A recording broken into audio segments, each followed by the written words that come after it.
Bom dia! Guten Morgen! Dobra Ultra! Shalom, shalom! Marhaba! Bom dia, pessoal! Hoje, dia 18 de fevereiro, vamos ler Provérbios 18.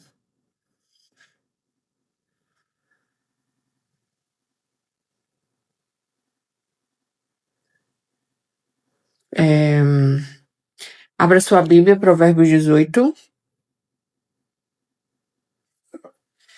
Vamos começar.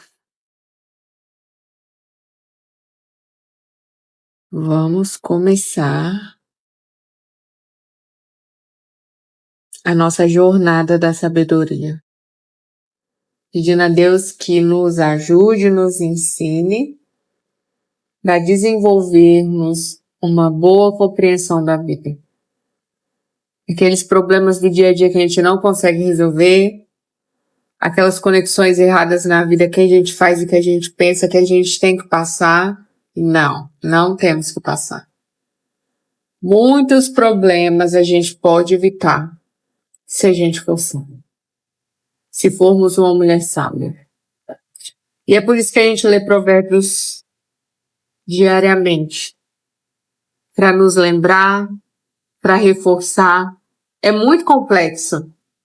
Não tem como. A gente vai ler aqui um capítulo só, 24 versos. De tarde, pode ser que eu não lembre de quase nada, ou de nada que eu tenha lido aqui na parte da manhã. Todos os dias eu preciso tomar banho, todos os dias eu preciso escovar meus dentes. O banho de ontem não serve para hoje, a oração de ontem não serve para hoje, a intimidade que você teve com seu marido ontem não serve para hoje, a conversa que você teve com seu filho ontem não serve para hoje, o eu te amo que foi dito ontem não serve para hoje. Por isso eu preciso todos os dias semear. Todos os dias plantar em mim. Todos os dias buscar. Porque assim como o nosso corpo precisa de comida, você acorda de manhã, já come 3 pães de sal. Né? Você vai no almoço, bate um pratão de pedreiro. À tarde, mais também, sobremesa, janta. O seu corpo muito bem alimentado. A sua carne muito forte, muito bem alimentada. Mas às vezes o espírito está passando fome. O espírito passando necessidade. Porque talvez a gente não tenha tanta dedicação para alimentar o nosso espírito como a gente tem para alimentar a nossa carne. O corpo bem descansado, que dormiu bastante, bem alimentado, bem forte, a alma e o espírito às vezes se rastejando, passando fome, passando necessidade. E às vezes já até morreu de inatividade, morreu de fome, morreu desnutrido porque não tem sido alimentado. Bom dia, Sara querida, bom dia. A Rebeca, a Juliana, bom dia. Provérbios 18 começa falando que uma pessoa egoísta luta diretamente contra Deus, quando procura fazer sua própria vontade e acaba se tornando solitária. O egoísmo é uma aversão à sabedoria, tá? Vamos lá? As frases.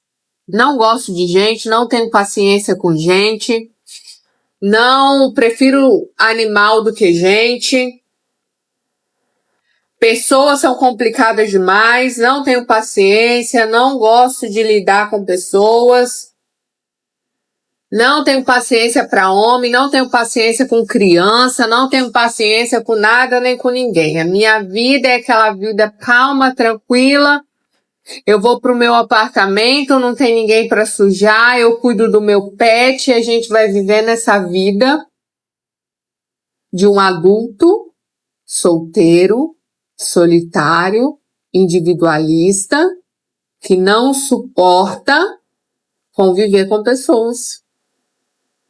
Não suporta conviver com pessoas. Isso é lutar diretamente contra Deus. Verso 2. O homem que não tem bom senso não quer saber das realidades da vida, quer apenas viver na base das suas emoções. O homem que não tem bom senso, que não tem bom sensor, lembra o que significa bom senso? Ele não quer saber da realidade da vida.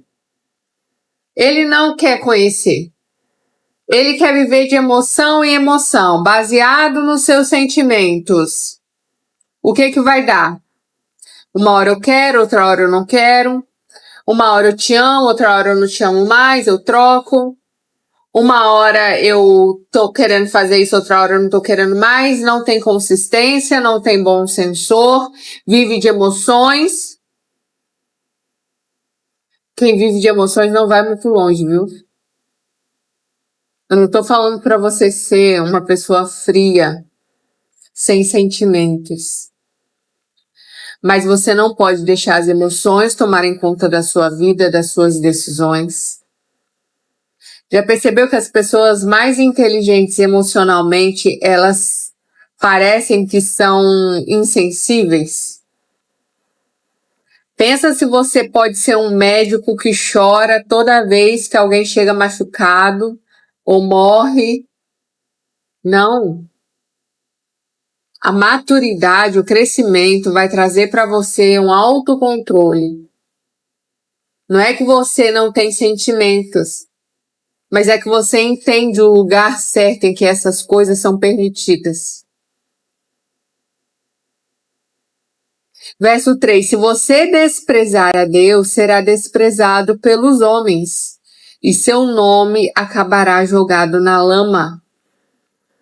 A sabedoria do homem é como um poço bem fundo, mas a sabedoria de Deus é um rio que corre sem nunca parar. O rio flui. O rio flui, ele não para. É errado ficar do lado do criminoso e jogar a culpa sobre o inocente. Do lado de quem que eu tenho que ficar? Qual é a causa que eu tenho defendido? Qual partido que eu tenho tomado? Verso 6. O tolo é aquela pessoa que está sempre pronta a entrar numa briga. Além disso, ele sempre provoca briga com as suas palavras. A pessoa que dá um boi para não entrar numa briga, uma boiada para não sair. A pessoa que gosta de um barraco. A pessoa que gosta de uma confusão. A pessoa que não leva desaforo para casa.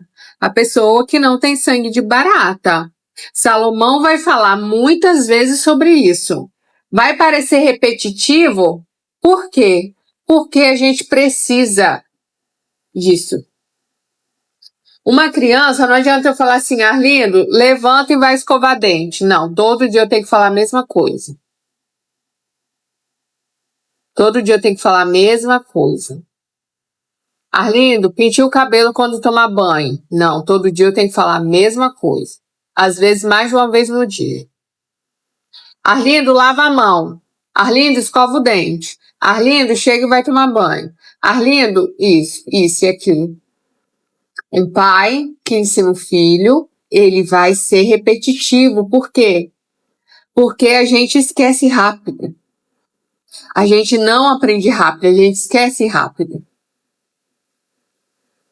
Então ele vai falar muitas vezes a respeito disso que nós já falamos outras vezes. A irritação, a pessoa briguenta, a pessoa que é barraqueira, a pessoa... Isso é uma aversão à sabedoria. A sabedoria está passando longe ali. Quem provoca brigas, quem vive sempre discutindo, entrando em brigas, não é uma pessoa sábia. Sim, as palavras do tolo acabam destruindo a sua vida, ó. A língua. Ele arma a armadilha contra si mesmo com o que fala. O poder do que sai da nossa boca. O poder do que sai da nossa boca. Ai, a vida é muito difícil. Ai, é muito difícil ganhar dinheiro. Ai, porque todo homem não presta. Ai, porque casamento é difícil. Ai, porque ganhar dinheiro é difícil. Ai, porque isso é tão impossível. E aí você fica, falando coisas ruins. Quando você xinga os outros, aquela piranha, aquela vagabunda, aquela safada, não sei o quê, não sei o quê. Você, o ouvido mais perto da sua boca é o seu.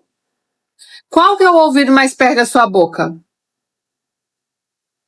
E aí você imagina o cenário. O que sai da minha boca são palavras, energia, água, né? Vento. E aí você imagina que eu queira te dar um presente de ofensa. Você recebe se você quiser. Por isso que a vida é aquela proporção 10/90, né? 10% é o que acontece, 90% é o que acontece. Aquilo só se torna real na minha vida se eu concordo e aceito. Alguém disse pra mim, Samara, você não vai dar em nada. E eu acredito. E eu digo, eu não vou dar em nada. E aí eu como aquilo. Eu me alimento daquilo. Eu deixo descer pro meu coração. Eu penso sobre aquilo, gero sentimento sobre aquilo e começo a pensar, nem vou tentar, porque eu já sei que eu não vou dar em nada. E aí eu sigo essa vida. Arlindo, não mexe, não mexe. Tá, deixa aí. Não quero que mexa. Quando você vai tendo a sua vida com esse tipo de palavra, você vai gerando essa energia e você aceita. Mas pensa que eu quero te entregar um presente ruim. Eu te dei uma roupa que você não considera que combina com você. Eu te dei um sapato que você não gosta. Você vai usar se você quiser. Você vai receber esse presente se você quiser. Você vai vestir, vai calçar se você quiser. Eu te dei um batom e você não gosta desse batom. Você vai passar se você quiser. Você não é obrigado. Mas quando você aceita, você está deixando aquela palavra ter poder sobre você. Vocês estão entendendo? Não é sobre o que alguém faz, sobre o que o outro fala. É as verdades que eu aceito sobre mim. Se eu determino, se eu decido que o que vai valer sobre a minha vida é aquilo que Deus disse sobre mim, e também eu preciso saber, lendo a Bíblia e tendo tempo com Deus, o que Ele diz sobre mim, eu vou ter uma vida caminhando para um rumo muito melhor do que aquele que, se eu considero as verdades que alguém que não quer o meu bem dizer sobre mim. Deus disse, eu vou ser mais do que vencedora. Ele disse que Ele pagou pelos meus pecados. Ele disse que eu vou viver vida longa. Ele disse que eu vou prosperar. Ele disse que eu vou viver todos os meus sonhos. Ele disse que faz a estéril dar a luz. Ele disse que faz o solitário viver em família. Ele disse que Ele tem uma morada eterna para mim. Ele disse. E aí, quando eu acredito no que Ele disse, eu vivo uma vida de vitória. Agora, quando eu acredito no que o homem diz a meu respeito, me jogando para baixo, me dizendo que eu não sou, que eu não... Sabe? Não, você não aceita. Você não aceita. No entanto, o que essa pessoa disse, você pode não receber, porque não foi da sua boca que emanou. Você pode receber se você aceitar. Mas com toda certeza, ela que gerou aquela palavra, ela está determinando sobre a própria vida dela. Por isso que não é nem inteligente, quanto menos sábio, ficar criticando os outros, xingando os outros, difamando os outros, falando mentira, calúnia. Não é nem sábio, nem inteligente. Porque eu estou gerando isso sobre mim. Se eu digo é feia, ela pode não receber, mas eu recebi. Se eu digo é um vagabundo, uma vagabunda, ele pode não receber, mas eu tô recebendo.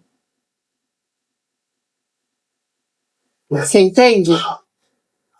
Então a gente tem que entender que as palavras vai destruir a vida daqueles que falam e não de quem ouve. Tudo que eu quero para os outros, tudo que eu faço para os outros, tudo que eu emito é sobre mim. A primeira pessoa a receber sou eu. Não tem jeito. Verso 8. Boatos e fofocas são o prato favorito de muita gente. Boatos e fofocas são o prato favorito de muita gente. Certas pessoas sempre querem um pouco mais. Sempre estão com fome. As pessoas são especialistas na vida dos outros. Mas elas mesmas não se conhecem, não sabem seu propósito de vida, não sabem por que estão aqui, mas estão nos grupinhos de fofoca. Na roda de amigos que tá falando, você viu o que aconteceu com fulana, com ciclana, com beltrano, separou, casou, adulterou, perdeu o bebê, abortou, roubou, foi preso. E aí você tá naqueles grupinhos de fofoca do bairro, da igreja, das amigas, sei lá onde que você tá. É tanto pedido de oração, é tanta fofoca disfarçada de pedido de oração, é tanta pessoa que critica e que ocupa a vida para falar dos outros. É um prato cheio para muita gente, boatos e fofocas. As pessoas sempre querem um pouco mais. E aí, conta as novidades. E aí, quais são as novidades? Qual é a boa da vez? Você não sabe o quanto a sua vida é atrasada por isso. Você fica especialista em saber tudo da vida dos outros, mas você mal se conhece. Você mal se conhece. O Senhor é uma fortaleza segura. É a riqueza? Não. É o carro blindado? Não. É a cerca elétrica? Não. É o cachorro antissocial que você tem no seu quintal que te dá segurança? Não. O Senhor é uma fortaleza segura. Nele, os justos. O ímpio não. O perverso não. Os justos encontrarão proteção e segurança. Por isso que uma das coisas que mais tira o medo de uma pessoa é o amor, que lança fora todo medo. Mas se você for sábio e raciocinar um pouquinho na vida, você vai perceber o quanto que o medo é irracional. A leitura de Salmos e Provérbios é uma coisa que eu faço diariamente. Diariamente. Eu vou dormir e eu leio Salmos com Arlindo. Inclusive, ele tem 2 salmos que ele já tem na memória. Filho, vem cá, vamos falar o Salmo 23? A gente sabe na versão da Bíblia Viva, tá? O Senhor é meu pastor, ele me dá tudo que eu preciso. Ele me leva para as sentidos, uma vez eu nasci para Fala devagar. pensar. Quando eu sinto sede, ele me leva para os riachos de águas mansas. Ele me devolve a paz de espírito quando me sinto aflito. Ele me faz Ele anda pelo caminho certo para mostrar a todos quão grande ele é. Eu posso andar Pelo vale escuro, onde a morte está bem perto, mas eu continuo tranquilo e não sinto medo. Tu, Senhor, me guias e proteges constantemente. Prepara. Mas uma refeição deliciosa para mim na presença do meu amigo. Assinar. Tu me recebes. Serve como combinado de honra. E sua vida. E a minha vida fica cheia de suas bênçãos. Sim. Eu viverei na presença do Senhor para sempre. Amém. Amém. Ele falou o Salmo 23 na versão da Bíblia Viva. Não sei se vocês entenderam, porque ele fala muito rápido. Mas eu leio para ele toda noite. E aí eu me lembro, depois de algum tempo, né? Quando eu comecei a ler, ele começou a falar. Aí eu falei assim, você já memorizou ele? Claro, mãe, você lê esse todos os dias.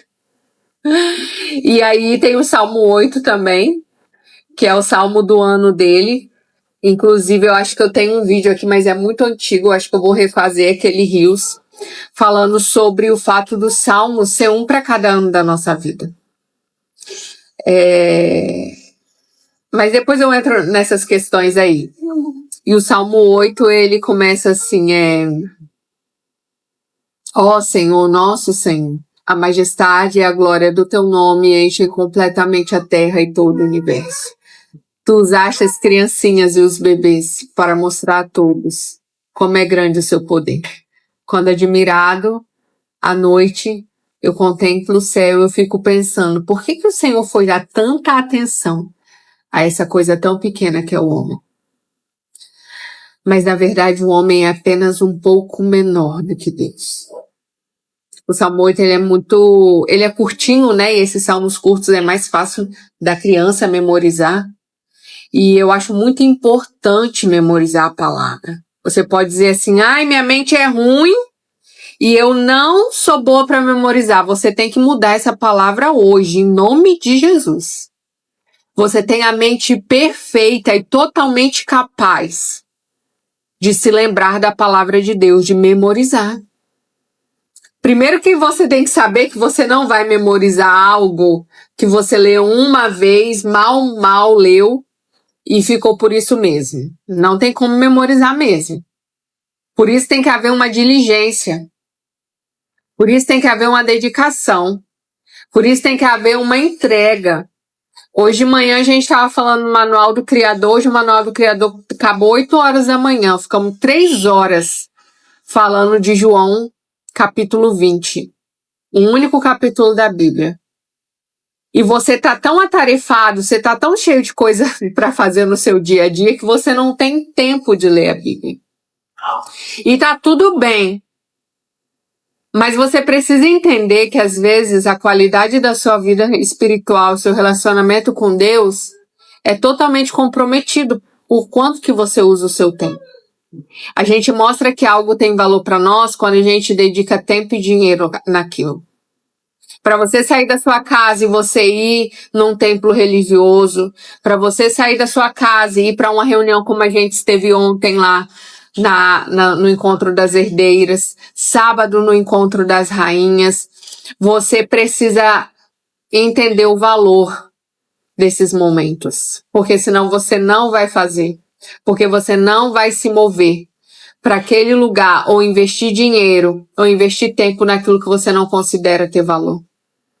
Às vezes você pode dizer que alguém é importante para você, mas você não é capaz de ouvir um áudio que ela te mandou de 2 minutos porque você não tem paciência para ouvir pessoas.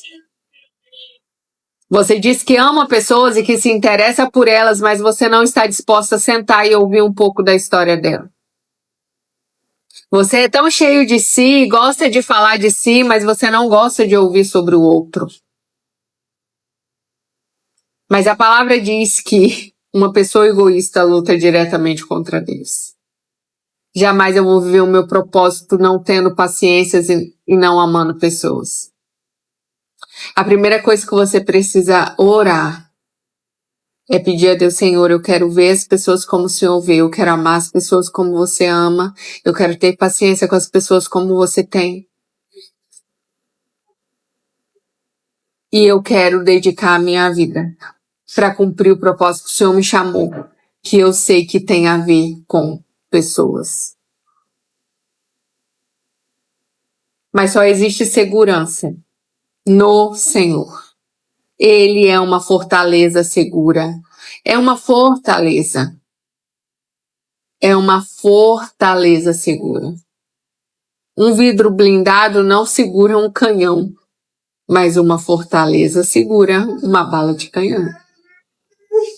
Um vidro blindado não impede que alguém coloque fogo no seu carro, mas uma fortaleza impede que o fogo incendeie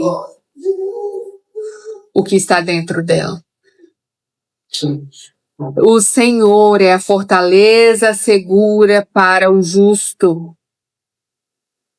Verso 11. É muito comum você ver em Provérbios que ele vai falar num verso de um assunto e no outro ele já vai falar de outro assunto. Então não se assuste. Você vai conhecendo a forma como o Provérbios foi escrito. Você vai percebendo que não é um provérbio que conta uma história, como Gênesis, Êxodo, Levítico, Deuteronômio, Josué, Juízes, Ruth, Samuel, Reis, Crônicas, Esdras, Neemias. São livros que contam histórias. Agora, em Provérbios é diferente. Aqui ele está te ensinando a viver.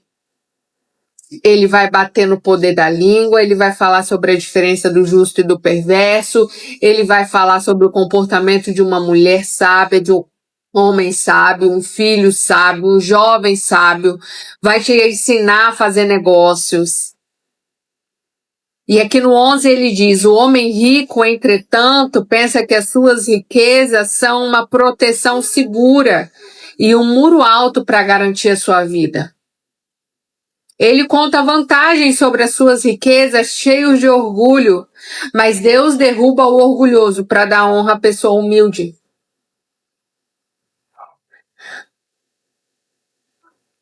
A Juliana sempre fala que Deus esfregou ela.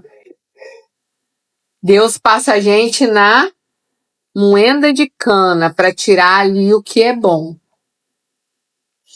Deus amassa a gente como um vaso. E ontem a gente leu que assim como o fogo purifica a prata e o ouro, Deus purifica o nosso coração. É para uma jornada de aperfeiçoamento. E a dor é a nossa fraqueza indo embora e é a forma como Deus trabalha em nós. O poder dele se aperfeiçoa na nossa fraqueza. O poder de Deus se aperfeiçoa na nossa fraqueza. Quando eu não tenho forças, quando eu não tenho capacidade, quando as minhas forças se acabam, quando as minhas possibilidades se acabam. 2 Coríntios 12. 2 Coríntios 12 vai falar sobre o poder que se aperfeiçoa na nossa fraqueza.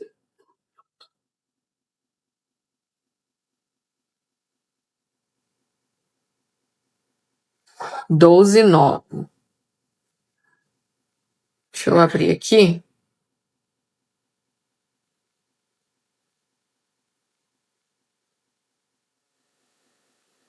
Ó, olha só na versão da Bíblia Viva, tá? Em 3 ocasiões diferentes implorei a Deus que me fizesse ficar bom de novo. Daqui tá falando sobre o espinho na carne, né? E o verso 9 diz, e cada vez ele disse, não, eu não vou te fazer ficar bom. Mas eu estou com você. Eu não vou tirar isso de você, mas eu estou com você. Isso é tudo que você precisa. É aquela parte de a minha graça te basta. Eu estou com você e isso é tudo que você precisa. Meu poder revela-se melhor nos fracos. Na versão da Bíblia Viva diz, o meu poder revela-se melhor nos fracos. Agora, sinto-me feliz e me gloriar de ser tão fraco. Estou feliz em ser uma demonstração viva do poder de Cristo, em vez de alardear meu próprio poder e meus talentos. Imagina que eu sou uma mulher que viveu uma vida perfeita, como vivi até praticamente os meus 23 anos. Digamos que eu tenha vivido uma adolescência perfeita, casei virgem, era muito crente, não me envolvia com coisa errada. É engraçado isso, né? E aí, Eu sou a mulher perfeita, uma esposa maravilhosa, mulher de um homem só. Imagina que eu caso virgem, ele casa virgem, a gente se forma numa faculdade, faz teologia, tem muitos filhos, sem problema nenhum. Somos as pessoas perfeitas. Eu não sinto nenhum tipo de vontade de errar, de pecar. E aí eu falo de Deus, eu falo da Bíblia, eu prego, o poder de Deus se manifesta e eu digo, é porque eu sou maravilhosa, porque eu sou perfeita, porque eu me formei na melhor faculdade, porque eu li tantos livros. Eu sou super competente para ser autora de um livro, eu fui formada em letras, eu tenho PhD, eu sou isso, eu sou aquilo, eu escrevo desde criança. Então, eu sou totalmente capaz de escrever um livro.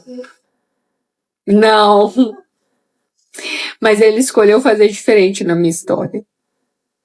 Ele escolheu me pegar alguém que era sempre melhor em exatas. Alguém que divorciou por 2 vezes. Alguém que foi a mulher mais tola ao ponto de terminar com 2 casamentos. Para falar hoje sobre isso. Porque ele chega e ele faz nova todas as coisas. E não é que ele me torna capaz e apta, mas ele pega a mão dele e eu sou a luva. E ele pega essa luva e ele faz com que eu me mova como ele se move. Eu faço o que ele faz, mas eu sou só a luva. E quando ele me tira, eu não sirvo para nada. Mas quando ele me coloca, eu tenho todo o potencial que a mão dele tem. Ah, qual a base bíblica disso? A base bíblica disso é os galhos e a videira. Eu sou a videira verdadeira, vós sois os ramos. O que o ramo produz vem da videira. O ramo por si só não tem capacidade de produzir frutos. Mas quando ela está conectada na videira, ela produz frutos como a própria videira. É interessante isso porque o tronco por si só, a raiz, não produz os frutos. Deus deseja muitos ramos. E cada ramo é um membro desse corpo, eu, você, que precisa produzir frutos. Mas se você corta, o ramo não presta. Mas conectado na videira, você tem todo o poder nele. Pensa no instrumento musical. Pensa no celular. Pensa na internet. Ela por si só não faz nada. O instrumento musical sem um tangedor não serve para nada. A competência é do instrumento musical ou é de quem toca? Não, ele me deu um presente. Eu nasci capacitada. Mas se ele não me tocar, ou por mais valor que eu tenha, se eu me permito ser tocada por alguém que não vai usar o meu potencial da maneira correta. Pensa num violão. Coloca um violão na mão de uma criança insensata. Ela vai bater aleatoriamente aquelas cordas, talvez vai desafinar, talvez vai tocar uma corda. E por mais bem capacitado e por mais valor que tenha sido feito os materiais daquele violão, porque você é essa pessoa que vale muito e que foi feita de tudo que é mais precioso nessa vida. Você tem o fôlego de Deus dentro de você. Mas você entrega o seu coração, você entrega a sua vida, você se expõe a qualquer pessoa te tocar. É o toque de Deus que pode extrair de você e emitir de você a melhor essência que Ele mesmo colocou. Eu não sei se você é um violão, talvez você pode ser um órgão, você pode ser uma harpa, você pode ser um teclado, você pode ser um trompete. Morreu. É lindo, sim, um instrumento tocado sozinho, igual esse fundo musical aqui. Não é lindo? Um piano tocando sozinho. Mas uma orquestra. Todo mundo sendo tocado, sendo manuseado por um profissional, por alguém que é especialista em você. Meu pai me fazia ouvir incessantemente Anne. Ele é um maestro e a orquestra dele é linda. Ele tem vários concertos. Deixa eu ver se eu acho aqui.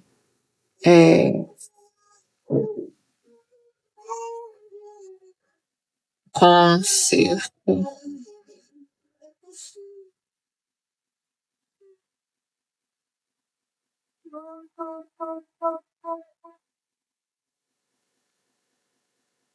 Eu não tô achando aqui uma das músicas dele.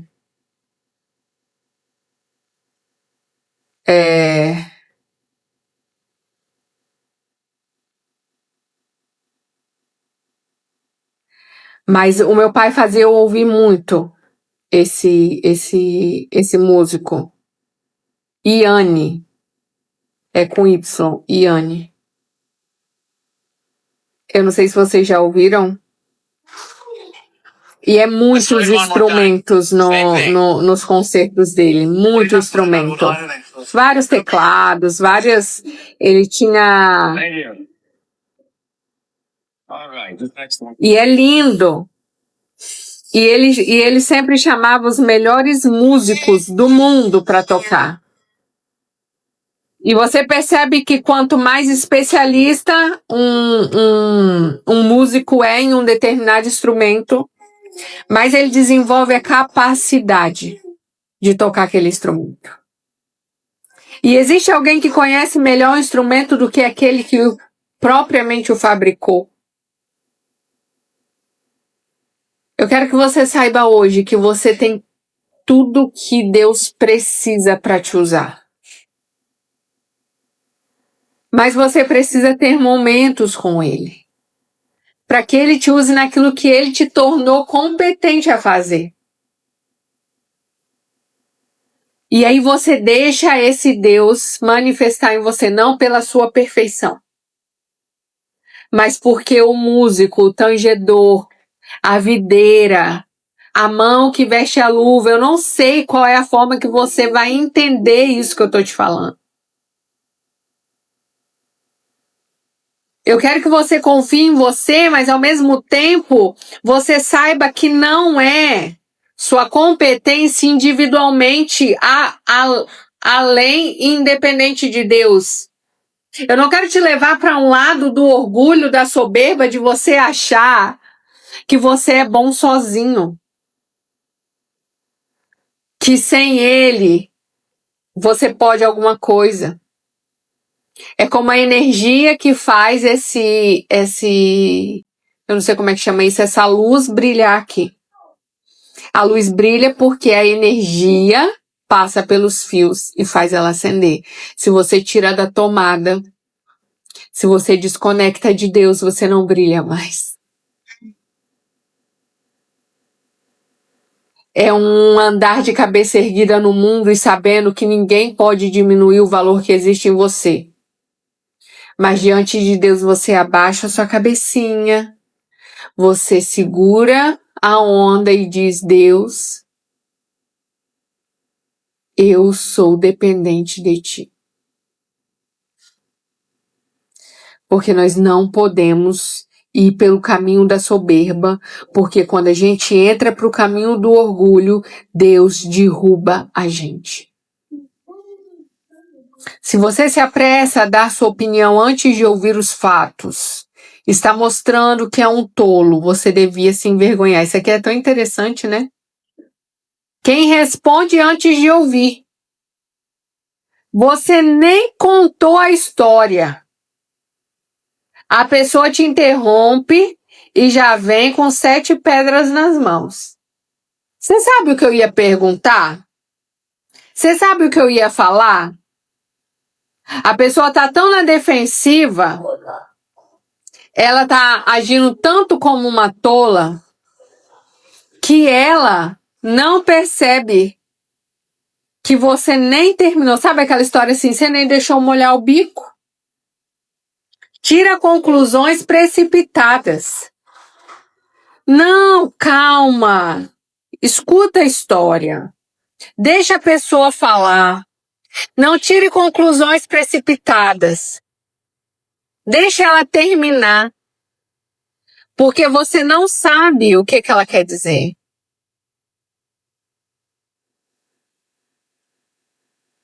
A esperança e a força de vontade ajudam o homem a vencer dificuldades e doenças.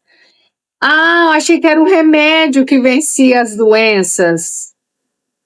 Achei que era consultar ou ter um bom plano de saúde. Achei que era isso, achei que era aquilo. Esperança cura o corpo. Se tem pessoas que vivem doentes, é pessoas que não têm esperança de dias melhores. O que adoece o corpo é a falta de esperança. A esperança é quando você acorda e mesmo que você esteja vivendo dias difíceis, você tem certeza de que aquilo vai passar e que vai melhorar e que vai ficar tudo bem. Não porque você sabe que nós moramos num país abençoado e que as coisas vão ficar melhor se um presidente tomar a posse ou sair do poder. Não porque você acredita que você vai ganhar muito dinheiro e o dinheiro vai te safar. Não porque você acredita que você vai casar com um homem rico e vai te salvar de todos os seus problemas, as suas dores. Não porque quando você tiver filho, a sua história vai mudar e você vai ficar feliz novamente. Não, a esperança é no Senhor. Força de vontade ajuda o homem a vencer dificuldades e doenças. Mas, se não houver esperança e força de vontade, o homem perde o interesse pela vida. Pensa que alguém que termina com alguém sem esperança de voltar, ele vai e se joga de uma ponte. A mulher vai e se mata, se joga de uma ponte. Porque acabou a esperança dela de conquistar aquela pessoa, de ter aquela pessoa. Isso é terrível. Isso é terrível. Mas se a nossa esperança está no Senhor e nós temos força de vontade, nós vamos vencer qualquer dificuldade e doença.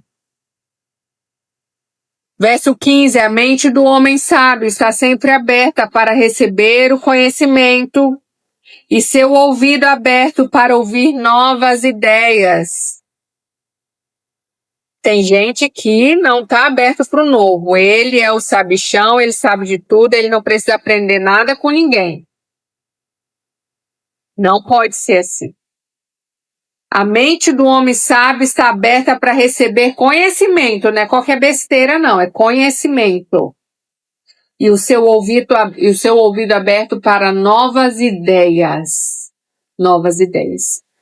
O suborno é uma chave mágica que abre muitas portas e leva o homem à presença de homens importantes e autoridades. Ontem a gente leu também um verso que diz, o dinheirinho por fora. Faz isso para mim que eu te dou tanto. Faz isso para mim que eu te dou tanto. Ah, vão te pagar tanto, eu te pago a mais para você fazer isso para mim. É engraçado que aqui ele não fala como uma crítica. É tipo que ele te dá um código.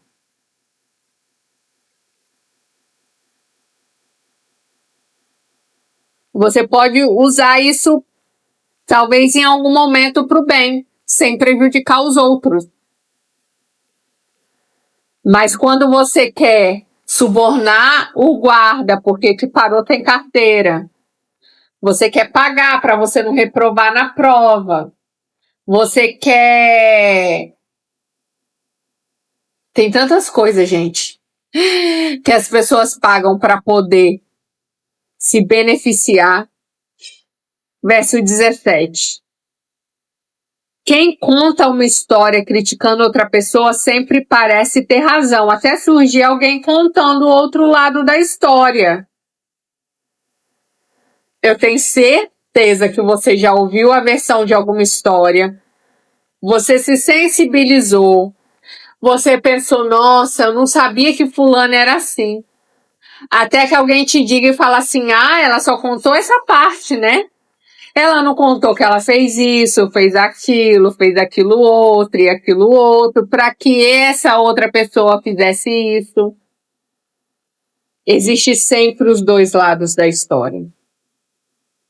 Eu me lembro não tem muito tempo, eu estava conversando com uma mulher e ela falando, meu filho isso, minha nora aquilo, e meu filho isso, e a minha nora não deixa eu ver meu neto, e não sei o quê, e não sei o quê, e a minha nora isso, e o meu filho pegou as terras que ele tem e enfiou tudo lá, do lado da família da mulher dele, porque a mulher dele quer tudo que é do meu filho, não sei o quê, não sei o quê.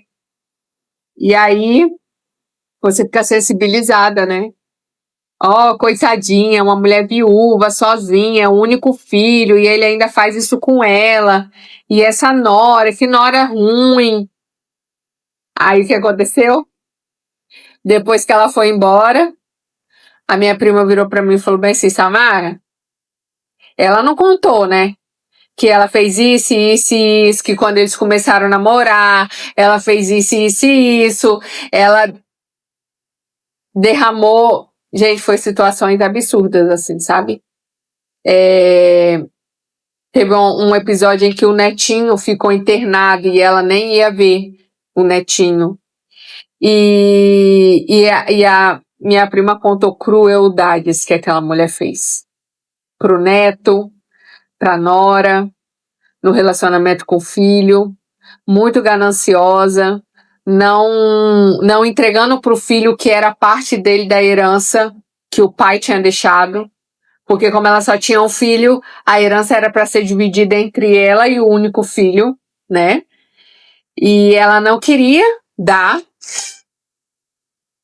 para que a nora não tivesse direito, para que os filhos não tivessem direito, né? E aí é sempre assim, você ouve um lado da história e você não sabe que existe um outro lado da história. Então sempre escute tudo com calma, com paciência, né? Verso 18. Uma simples moeda jogada para o alto pode resolver questões de disputas entre homens fortes e importantes.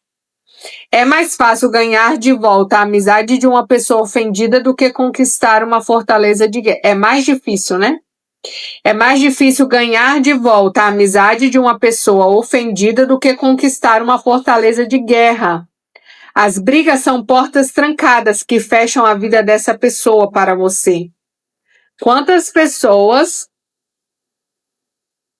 pararam de falar com outras e por anos estão assim? Ela se sentiu ofendida e realmente pode ter acontecido alguma situação séria. E até hoje esse relacionamento foi comprometido. Você já rompeu com muitos limites, conquistou muita coisa, mas esse relacionamento você não consegue retomar. Você se tornou uma mulher bem-sucedida, construiu novos relacionamentos, você deixou Deus transformar a sua vida, mas aquele relacionamento, aquela situação, parece que nunca consegue resolver, né? Sempre temos que comer o fruto das palavras que semeamos. Você precisa marcar esse trecho aí, Provérbios 18, 20. Não é uma escolha, você tem que comer o fruto das palavras. Esse é um capítulo que fala muito sobre o poder da língua. Não existe a opção de você falar, espraguejar, amaldiçoar, criticar alguém e isso não ter consequências. Você vai ter que comer o fruto. Nossas palavras têm poder para destruir ou construir nossa vida. Quem usa bem as suas palavras receberá benefícios de troca. Então, use bem as suas palavras. A vida está crescendo, construindo, edificando ou está destruindo, está desmoronando, está cada vez pior? Como está a minha vida? Nossas palavras têm poder de construir ou destruir nossa vida. Quem usa bem suas palavras receberá benefícios de troca. O homem, olha só, isso aqui é massa, hein? O homem que encontra uma esposa encontrou algo de muito valor. Recebeu a prova viva do interesse de Deus por ele. O homem que encontra uma esposa. Ah, Samara, mas isso é a coisa mais fácil que tem. Não é, não. Não é, não. Quantos homens solteirões você conhece? Quantos? Que não conseguem casar, que não conseguem ter alguém do lado, uma companheira. Mas o homem que encontra uma esposa encontrou algo de muito valor. Recebeu a prova viva do interesse de Deus por ele. O pobre está sempre implorando quando fala com outra pessoa. O rico fala com orgulho e dureza. Isso aqui também não é uma crítica, tá? É uma constatação.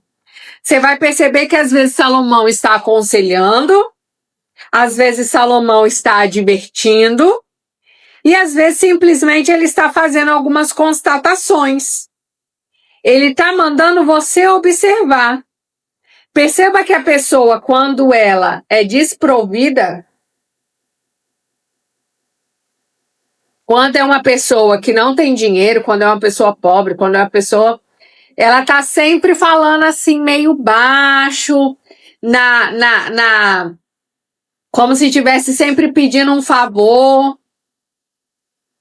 Não tem muito tempo, uma pessoa virou para mim e falou assim: oi, tudo bem? Principalmente quando a pessoa quase não te procura, né? Aí você já sabe que vai vir alguma coisa ali. Não fala sempre, não te acompanha, não te segue, não investe em você, não gera valor na sua vida, né? Quando tem oportunidade, abre a boca para te amaldiçoar. E aí a pessoa, porque você sabe pela boca de outras pessoas, né? E aí a pessoa chega e fala: oi, tudo bem? Como é que você tá? Aí você já sabe que vai vir algum pedido ali. E aí você fala: oi, tudo bem? Tá bom, Paty, beijo. Tudo bem. Aí ela fala assim: você tem um dinheiro para me emprestar? E aí é sua oportunidade de pagar o mal com o bem. E Deus, ele vai te dar condições de fazer isso. Não por você. Não para você bater no peito e dizer: olha como eu sou superior. Mas isso também é uma prova. O Senhor está provando o meu orgulho. O meu orgulho.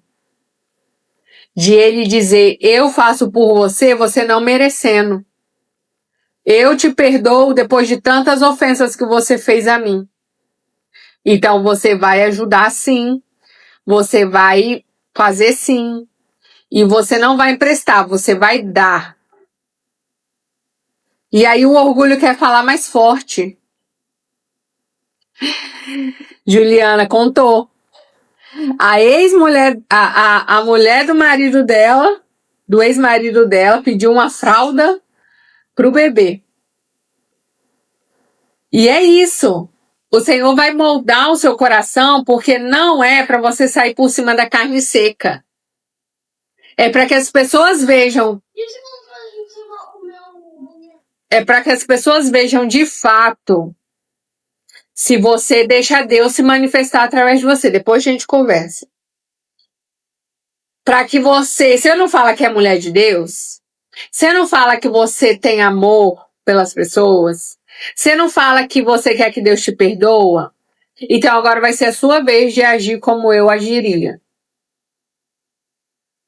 E aí o Senhor vai te colocando nessas situações para que você haja como Ele age, com amor pelas pessoas, com compaixão, usando aquilo que Ele te deu para abençoar pessoas.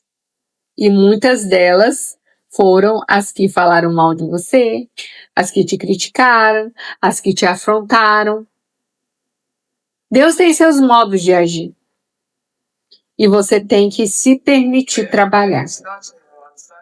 Mas vem naquela manha, né?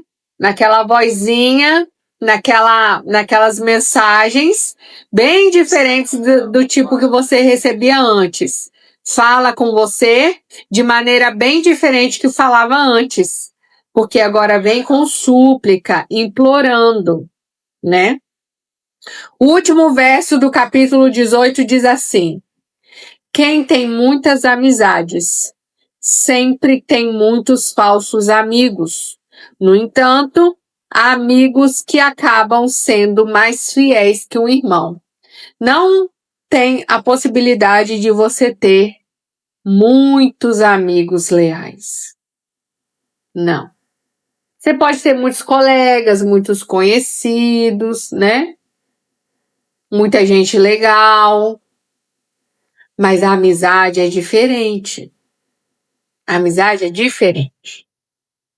E existem amigos ainda dentre os amigos que são mais chegados que o irmão. Então, o Provérbios ele faz algumas constatações que não é sobre um conselho nem nada, mas é para você observar. Assim como ele diz assim, ó, a gente leu há uns 4 dias atrás ou mais.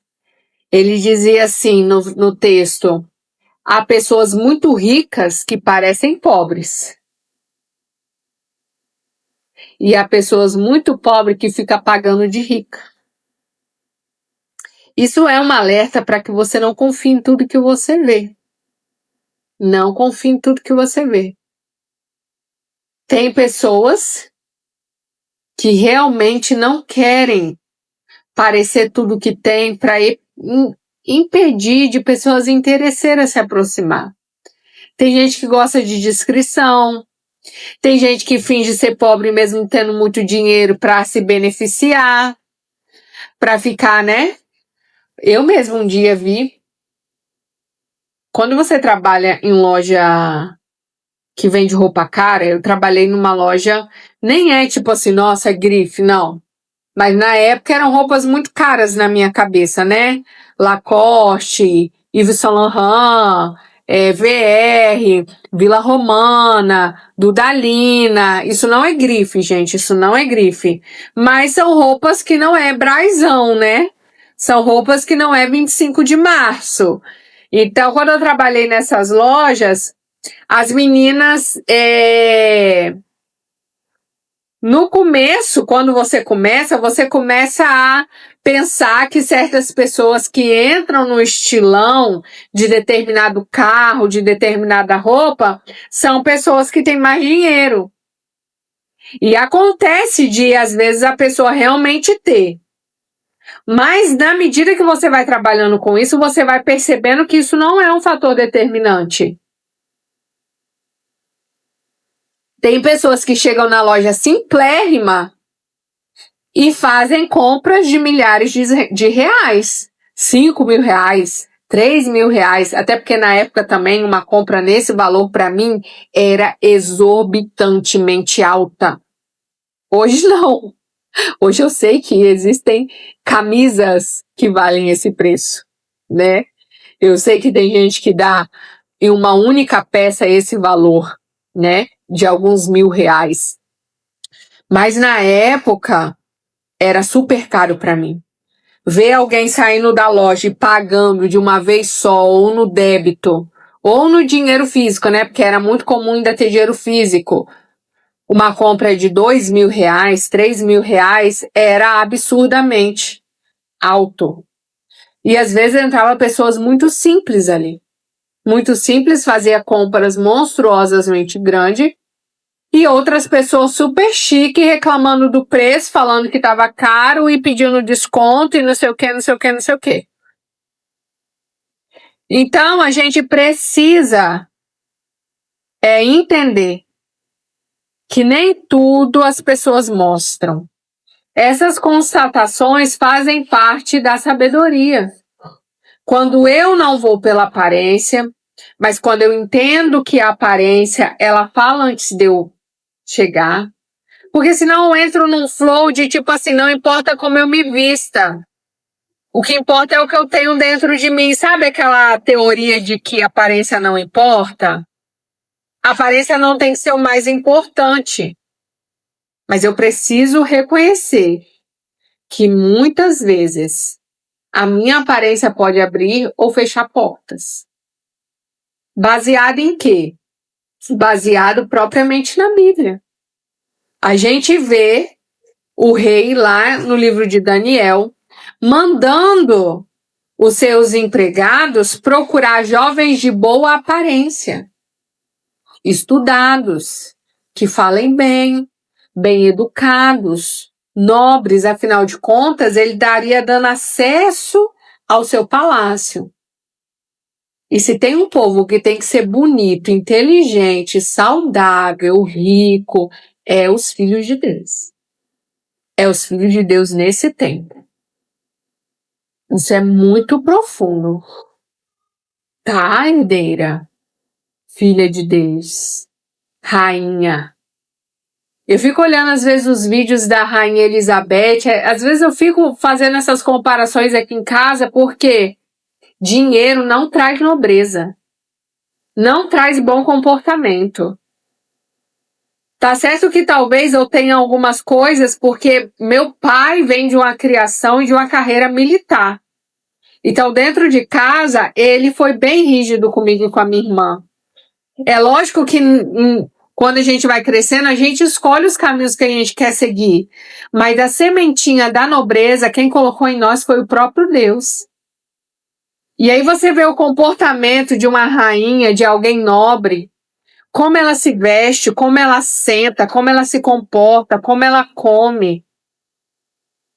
Eu amo seguir páginas de pessoas que ensinam sobre etiqueta, sobre bons modos, sobre elegância. E não que a gente esteja pronta, mas a gente precisa aprender certas coisas. Às vezes a gente vai no restaurante, a gente quer ser rica, quer casar com homem rico. Pensa que você vai casar com um homem que ganha alguns milhões por mês.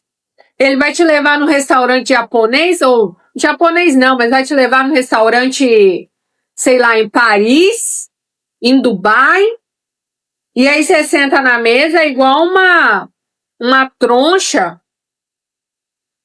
Como que a gente quer casar com um rei? Como que a gente quer um homem próspero? Como que a gente, se é um homem, quer uma mulher rica, se a gente não tem nobreza no falar, no sentar, no se comportar?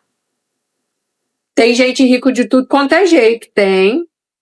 Tem gente rico que anda igual um mendigo, tem, mas nós não estamos falando de dinheiro. Nós estamos falando de prosperidade e nobreza. É rainha, é princesa, é herdeira? Como que elas se vestem? Qual que é o referencial e o padrão? Você acha que se Esther fosse de qualquer jeito, não se preparasse, não se adornasse, não cuidasse dos seus cabelos, não cuidasse das suas roupas, não cuidasse do seu modo, como que ela ia conquistar aquele rei? E mais uma vez, é sobre nobreza. Você viu aí esses dias que o cara lá do funk lá levou uma Ferrari levou uma Ferrari lá pra favela? Tomaram o carro dele de volta. Por quê? Porque a marca não quer se associar a esse tipo de gente, não é sobre o poder de comprar.